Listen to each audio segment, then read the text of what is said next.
Contribution to science by Pakistani scientist, یعنی یہ عام خیال رکھا جاتا ہے کہ شاید اب جو سائنس میں جتنی بھی ترقی ہو رہی ہے وہ یورپینس کریں، لیکن ایسی بات نہیں ہے۔ اگر ہم دیکھیں تو پاکستانی سائنٹسٹ کا بھی ایک مقام ہے جی سائنس کی دنیا میں، اور اگر ہم پاکستانی سائنٹسٹ کی بات کرتے تو سب سے پہلا نام جو آتا ہے وہ پروفیسر ڈاکٹر جو ہے محمد عبدالسلام صاحب کا آتا ہے، جو پاکستانی سائنٹسٹ ہیں، جو کہ پاکستان کے علاقے ساہیوال میں جی جو ہے وہ 29 جنوری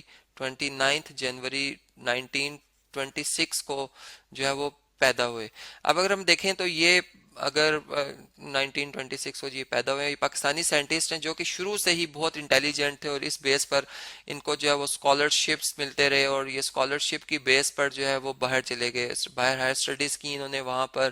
اور پھر 1950 کو یہ واپس پاکستان آ گئے۔ لیکن انہوں نے چونکہ اپنی اسٹڈیز کو کنٹینیو رکھا، اور جو ہم یہ کہہ سکتے ہیں کہ انہوں نے ریسرچ ورک کو پروموٹ کرنے کے لیے یہ واپس جو ہے وہ یو کے چلے گئے، یعنی یو کے میں ان کو جتنے بھی اسکالرشپس ملے یو کے میں، یونائٹڈ کنگڈم میں ملے ہیں۔ اب ریسرچ کے لیے جب یہ واپس گئے ہیں تو وہاں پر انہوں نے جو اپنے تھیسس بنا رہے تھے پی ایچ ڈی کے حوالے سے، وہ تھیوریٹیکل جو ہے وہ فزکس کے اوپر یہ ورک کر رہے تھے، اور پھر اسی کے حوالے سے جو ہے انہوں نے ایک تھیوری پیش کی، جو کہ 1979 میں یہ تھیوری انہوں نے پیش کی، جو کہ پوری دنیا میں پاپولر ہوئی، اور اس کی بیس پر انہیں ایک نوبل پرائز بھی ملا۔ اور اگر ہم اس تھیوری کو، اس کی سٹیٹمنٹ کو ذرا سمجھیں تو اس چلیں جی نوبل پرائز ملا، اس تھیوری کی سٹیٹمنٹ کو اگر ہم دیکھیں تو وہ بیسیکلی کیا تھی جی، وہ گرینڈ یونیفیکیشن تھیوری تھی، جی یو ٹی کے نام سے اس کو یاد کیا جاتا ہے۔ اور اس تھیوری کے مطابق انہوں نے یہ بات کی تھی کہ نیچر کی یعنی قدرت کی جو دو فورسز ہیں، یعنی ایک ہمارے پاس ویک نیوکلیئر فورسز جو کہ مالیکیولز کے نیوکلیئس کے درمیان ہوتی ہیں جی نیوکلیئر فورسز، اور جو ہمارے پاس الیکٹرو میگنیٹک فورس ہوتی ہے جو کہ چارج پارٹیکلز کے درمیان ہوتی ہے۔ یہاں پہ تھوڑا سا اسکرین کو ڈاؤن کرتے ہیں جی، الیکٹرو میگنیٹک فورس۔ اب انہوں نے یہ بات کی کہ یہ دونوں فورسز جو ہیں وہ ایک جیسا بیہیو کرتی ہیں اگر آپ ان دونوں فورسز کو جو ہے وہ بہت ہائی ٹمپریچر پرووائڈ کرتے ہیں، یعنی جو بگ بینگ تھیوری تھی، ایک بہت زوردار جو دھماکہ ہوا تھا، جسے کہا جاتا ہے کہ پوری جو یہ کائنات، یہ جو ہماری پوری ایک کہکشاں، یہ پوری ایک سولر سسٹم تخلیق میں آیا بگ بینگ تھیوری، تو یہ اس کے مطابق انہوں نے بات کی تھی کہ اتنی انرجی اگر پرووائڈ کی جائے ٹمپریچر، تو یہ دونوں فورسز ایک جیسی ہو جاتی، کمبائن ہو جاتی ہیں۔ تو یہ اس بیس پر انہیں نوبل پرائز ملا، جو کہ پاکستان کے لیے ایک فخر کی بات ہے۔ یہ اگر ہم دیکھیں تو ڈاکٹر پروفیسر عبدالسلام صاحب جو ہیں یہ 21 نومبر جو ہے وہ 1996 کو ان کی ڈیتھ ہو گئی تھی، لیکن آج بھی ان کے اس ورک پر، اور جو انہوں نے تھیوریٹیکل فزکس کے اوپر ورک کر رہے تھے، اور یہ ایک جو تھیوری پیش کی تھی وہ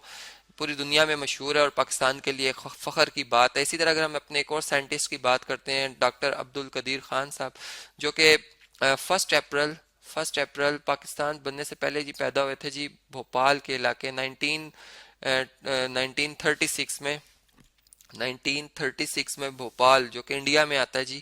وہاں پیدا ہوئے تھے، لیکن یہ انہوں نے اپنی جتنی بھی اسٹڈیز ہیں وہ ہالینڈ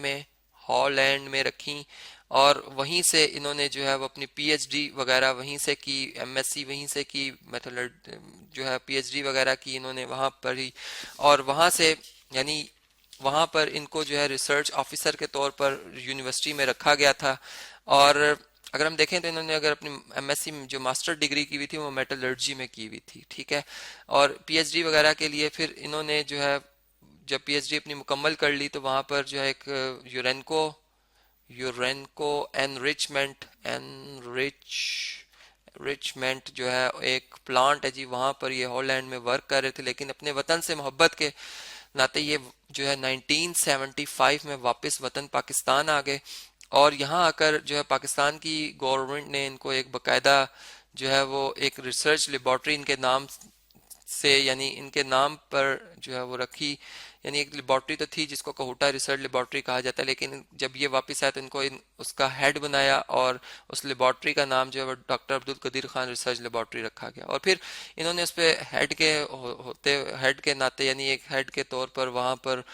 ورک کیا، اور ان کی سپرویژن میں جو ہے وہ پاکستان جو ہے وہ 28 مئی 1998 کو جو ہے وہ ایک نیوکلیر پاور کے طور پر، 7th نیوکلیر پاور کے طور پر پوری دنیا میں جو ہے وہ پہچانا گیا، جہاں جو کہ اس وجہ سے پہچانا گیا کہ انہوں نے جو ہے وہ چاغی کے مقام پہ،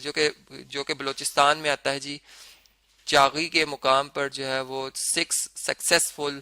جو ہے وہ نیوکلیر جو ہے وہ ایکسپیریمنٹس کیے، نیوکلیر جو ہے وہ ایکسپیریمنٹس کیے، اور وہ سارے سکسیسفل گئے، جس کی وجہ سے جو ہے انہیں جو ہے پاکستان کی گورنمنٹ نے جو ہے وہ ہلال امتیاز سے، جو کہ پاکستان کا ایک بہت بڑا ایوارڈ ہے جی، ہلال امتیاز سے نوازا۔ اور اس طرح سے ہم نے دیکھا کہ یہ جو پاکستانی سائنٹسٹ ہیں وہ واقعی اپنے پڑھائی کی بیس پر جو ہے وہ پوری دنیا میں جانے جاتے ہیں، اور کتنے انٹیلیجنٹ ہیں کہ انہوں نے جو ہے وہ اتنا ایک پوری دنیا میں ایک مقام بنایا۔ تو اس طرح سے ہم نے دیکھا کہ آج کل کی بھی ماڈرن سائنس میں جو ہے وہ پاکستانی سائنٹسٹ کا بھی ایک مقام ہے، اور ہم انہیں اگنور نہیں کر سکتے۔